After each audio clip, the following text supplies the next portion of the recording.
Hey, everybody. It's Blair Dottin-Haley, and I am excited to be back.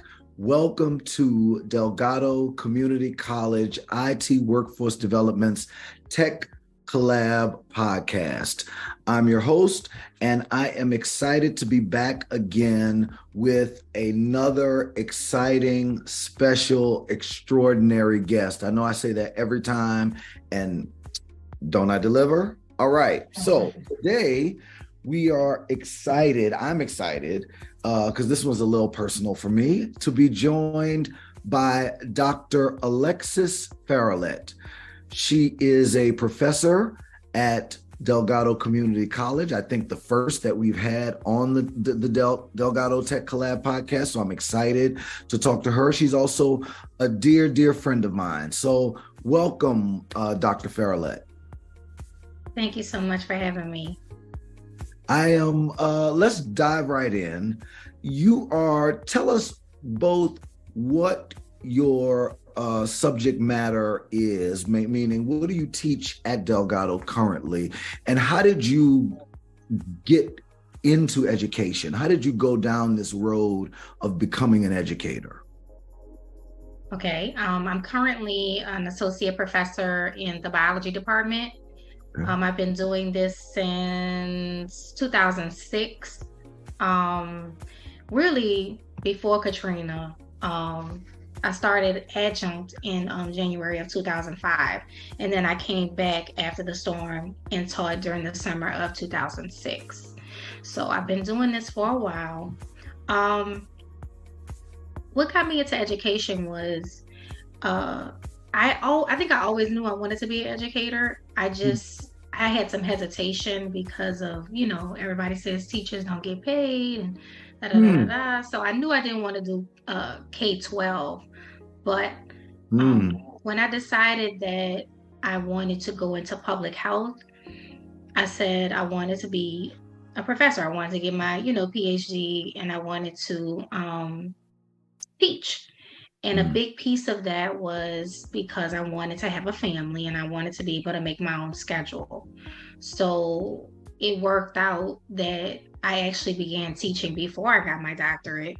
A friend of mine was teaching at Delgado on the West Bank and heard they were looking for biology professors and recommended me to do an adjunct class.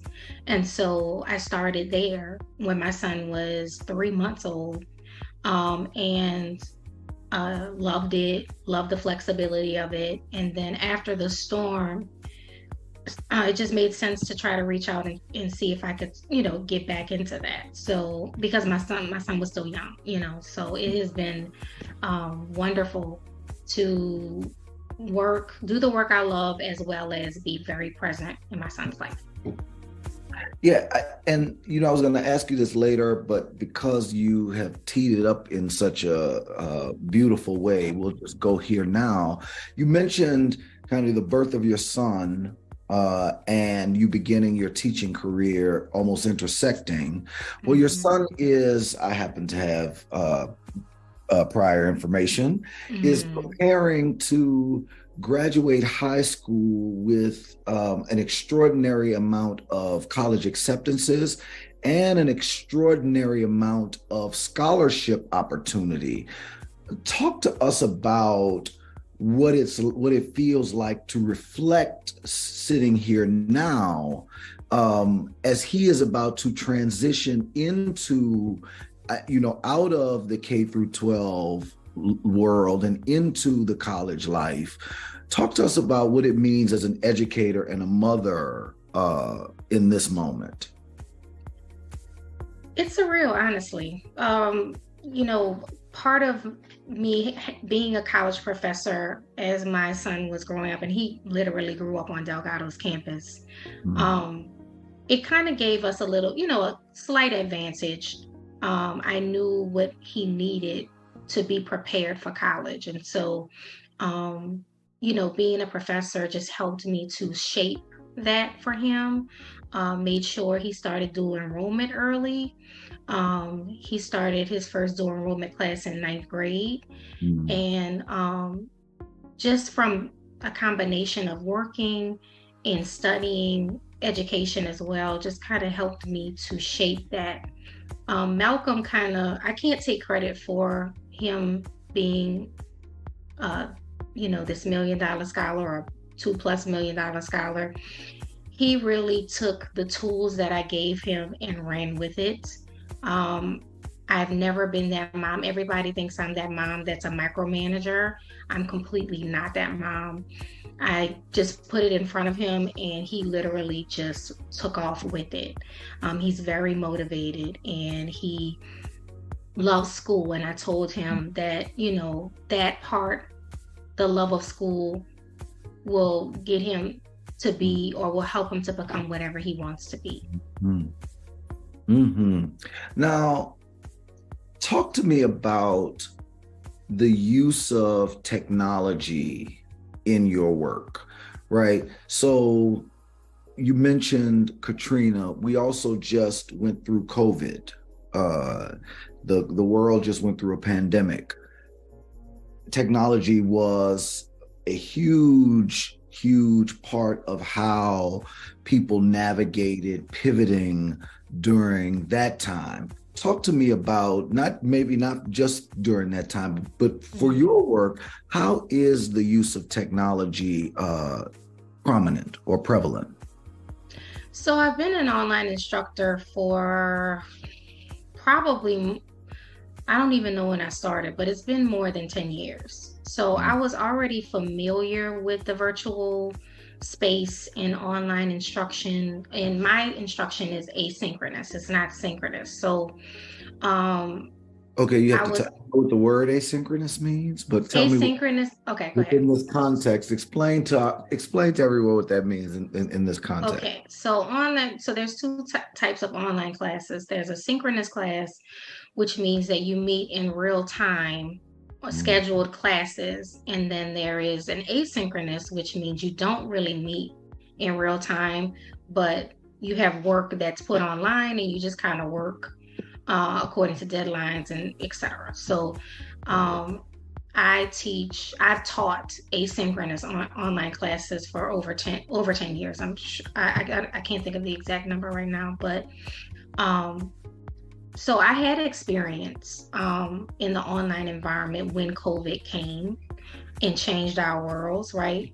But then I moved into the virtual space, which I started teaching on Zoom, just like I'm talking to you. I would be talking to a classroom full of 25, 30 students who would tune in Monday, Wednesday, Friday, or Tuesday, Thursday to hear me lecture. And that was interesting. I actually liked the experience. I know a lot of instructors who didn't like the experience because they like the face-to-face environment.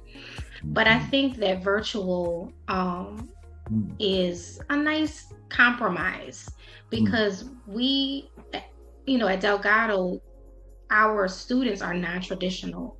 So they don't, in non-traditional, just for anybody who doesn't know what that means, is a student that doesn't come directly out of high school. So some of our students are traditional, right? But majority of our students are non-traditional. And they don't come directly out of high school. They have jobs, they have dependents. So they have a lot of things going on. And so virtual to me is a good compromise between having to be on campus physically and not having, and not in online, which is not no meeting at all. So if you're virtual, you get that online piece and you get the actual meeting as well. So I like virtual teaching because, you could tune in from anywhere, right? Yeah. And you can I have students that are at work. I see them, in their background, they're at work, but they take, an hour or 50 minutes to listen to a lecture. And they don't have to worry about driving, 15 miles or whatever, what have you, to get. Or I've taught students in Georgia, who don't live in New Orleans. So I personally like the virtual environment. And, we use Canvas, which is a learning management system, in our courses. We taught on Zoom. Some of us use even more, PowerPoint. I also do video lectures on YouTube for my asynchronous classes. Mm-hmm. So if you don't make it to the actual lecture, I do pre-recorded video lectures for my students as well. So I use plenty of technology. I still feel like I'm not tech savvy though, but yeah. You just named a number of different mediums of technology that you're engaging with your students in order to make sure. It sounds to me like flexibility with non-traditional students is really important, and making sure that they are both engaged in and getting the information that they need in the same way through a different format. So I want to ask you about, so we talked about the journey and the work that both you and your son have done to get him, because I won't allow you to diminish the contribution that parents have to make to set their children up for the kind of success that your son is seeing. And given the conversation we're having about technology, talk to me about what you've learned and what you plan to do with all that you've learned in this journey and in this process. So I've learned a lot, and I think so just some of the key things I've learned is that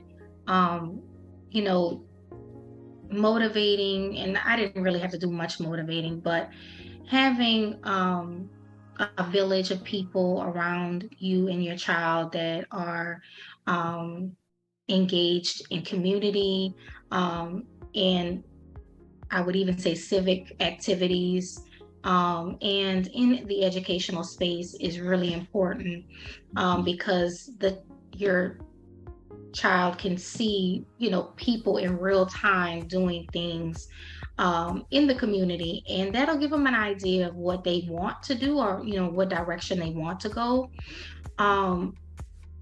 and also just exposing them to educational opportunities beyond the classroom that will help them to use their skills, but also gain more skills that can help them focus on possibly a career or something that they may want to go into. Moving forward, I think I want to use the knowledge that I've learned to start consulting with other families about how to get their child or children on a path to be successful or to be prepared to go to college. And so that's the next piece for us. Wow. I think that is a both great learning and great way to pay it forward for others who will find themselves undoubtedly in the situations that you and Malcolm, your son, are in.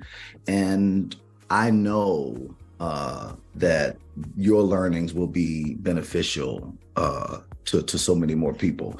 Before I let you go, mm-hmm. It is festival. It's graduation season, right? But it's mm-hmm. also festival season in New Orleans. Yes. What are you most looking forward to, or what has been what has been the most fun that you had already during festival season? So, I'm not really.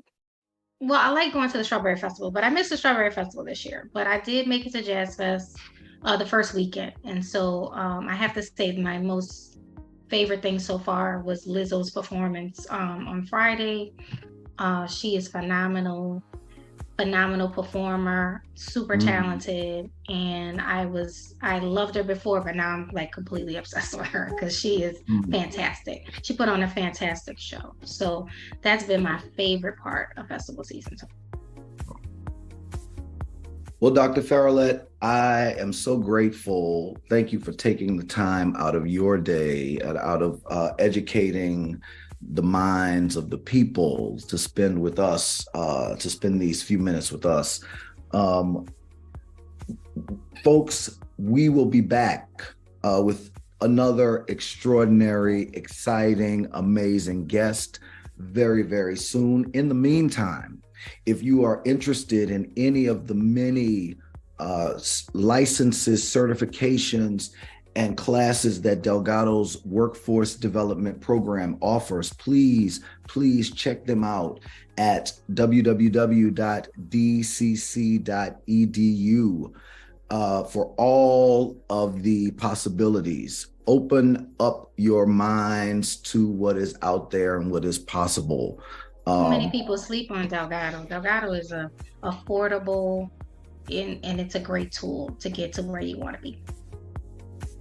Well, listen, I was going to ask Alexis to leave something with the people, but I feel like that is a closing word.